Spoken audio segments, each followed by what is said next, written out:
ফেসবুকে friend follower কে না বাড়াতে চায়? আমি তো চাই। আপনি কি চান? হ্যাঁ, নিশ্চয়ই আপনিও চান আপনার পেজ বা প্রোফাইলে ফ্রেন্ড ফলোয়ার সংখ্যা বাড়ুক। তো বাড়াতে গেলে কি করতে হবে সেই বিষয়টি হয়তো সকলের জানা থাকে না।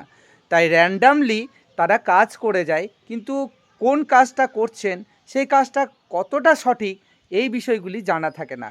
তো বন্ধুরা, এই বিষয় নিয়েই আলোচনা করতে এলাম এবং আপনাদের ইনফরমেশনটি দেওয়ার জন্য এই ভিডিওটি করলাম। তো সম্পূর্ণ ভিডিওটি দেখলে এই ধারণাটি আপনাদের মধ্যে কিন্তু এসে যাবে। তো যারা আমাকে চেনেন তারা তো চেনেন, আর যারা চেনেন না তাদের জন্য বলি, আমি রাজীব, ওয়েস্ট বেঙ্গল, বীরভূম থেকে এই ধরনের নিত্য নতুন ফেসবুকের টিপস নিয়ে আপনাদের সামনে হাজির হয়। আজকেও যে বিষয়টি আলোচনা করছি, ফ্রেন্ড ফলোয়ার কিভাবে বাড়াবো। তো মনোযোগ সহকারে শুনুন।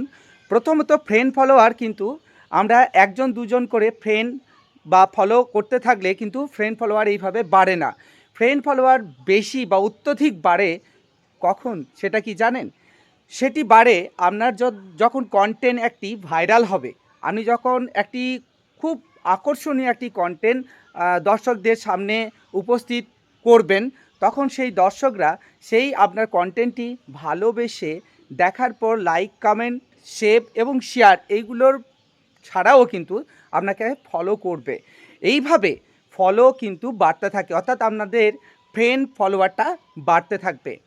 এছাড়া আপনি যে কন্টেন্টটি করছেন সেই কন্টেন্টটি কখন পোস্ট করবেন না, নিয়মিত আপনি যে নিয়মিত টাইমটি বেছে নিয়েছেন বা যে টাইমে আপনি পোস্ট করছেন সেই টাইমে নিয়মিত পোস্ট করতে হবে আপনাকে। এবং যে পোস্টগুলো করছেন তার নিচে যারা কমেন্ট করে যায় সেই কমেন্টগুলোর আপনাকে কিন্তু রিপ্লাই দিতে হবে, তাদের সঙ্গে কানেক্ট থাকতে হবে, অর্থাৎ এনগেজমেন্টটা বাড়াতে হবে। এইভাবে যদি আপনারা এনগেজমেন্ট বাড়াতে থাকেন, তাহলে যে সকল বন্ধুদের সঙ্গে আপনারা এনগেজ হচ্ছেন, সেই বন্ধুদের আবার যাদের যাদের ফ্রেন্ড ফলোয়ার রয়েছে সেই ফ্রেন্ড ফলোয়াররা কিন্তু আপনাকে ফলো করতে থাকবে। অর্থাৎ আপনার যে কন্টেন্টটি সেই কন্টেন্টটি সকলের মধ্যে রেকমেন্ড হবে, আর সকলের মধ্যে রেকমেন্ড যখনই হবে তখন সেখান থেকেও কিন্তু ফ্রেন্ড ফলোয়ার আসবে। এছাড়াও মোস্ট একটি ইম্পর্ট্যান্ট কথা আপনাদের জানিয়ে রাখি, আপনারা যখন পোস্ট করছেন সেই পোস্ট করা কন্টেন্টটি শুধুমাত্র নিজের পেজ বা প্রোফাইলে কিন্তু ভাইরাল হয় না। আপনারা জানেন কি যে নিজেদের যে ফ্রেন্ড ফলোয়াররা থাকে সেই ফ্রেন্ড ফলোয়াররা যতই দেখুক না কেন আপনার ভিডিওটি ভাইরাল হয় না। ভাইরাল হবে কখন? যখন নন ফলোয়ারদের কাছে আপনার কন্টেন্টটি বেশি বেশি করে ছড়িয়ে যাবে, তখনই আপনার কন্টেন্টটি ভাইরাল হবে এবং সেই ভাইরাল কন্টেন্টটি থেকে আপনি প্রচুর পরিমাণে ফলোয়ার পাবেন, ফ্রেন্ড পাবেন।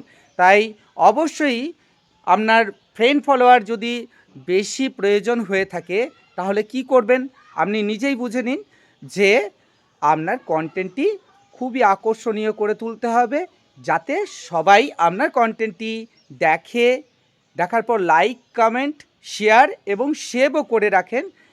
এছাড়া আপনার কন্টেন্টটির ওপর বেশি বেশি ফলো করতে থাকে। তো অবশ্যই বন্ধুরা, এই টিপসটি আপনারা যদি মনে রাখেন, অবশ্যই দেখবেন আপনাদেরও কিন্তু ফ্রেন্ড ফলোয়ার বাড়তে থাকবে। তো আমার এই টিপসটি কেমন লাগলো, লাইক কমেন্টের সাথে বন্ধুদের শেয়ার করতে ভুলবেন না। Thank you.